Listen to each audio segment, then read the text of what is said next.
When you read a contour map, each connecting line represents a certain altitude. You can look at the map to see how the altitude changes and if there's a land formation on the map. So each of these lines represents one altitude. And the contour interval is the difference between one line and the next.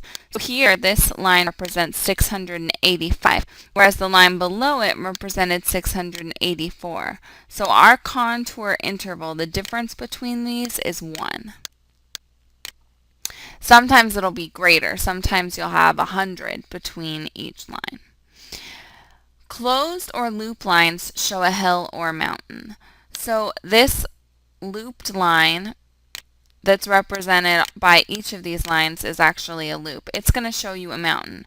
Think of it as an aerial view. If you were looking at this from above, each of these lines would be going down because we went from 84, 285, 286, all the way up.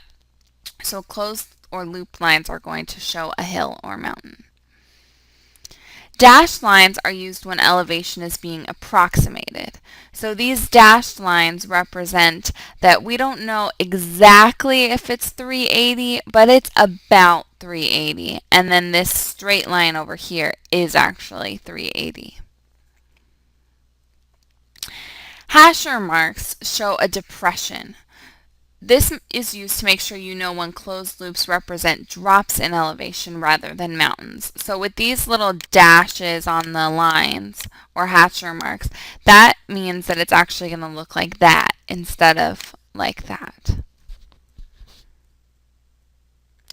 A V shape in a contour line shows a ridge or a valley, depending on its orientation. If a river flows through a valley, the point of the V faces upstream. So here we have some V shapes, and these are pointed upstream, so that means that the river is flowing down it. This is what this looks like from above, and this is the contour map of it.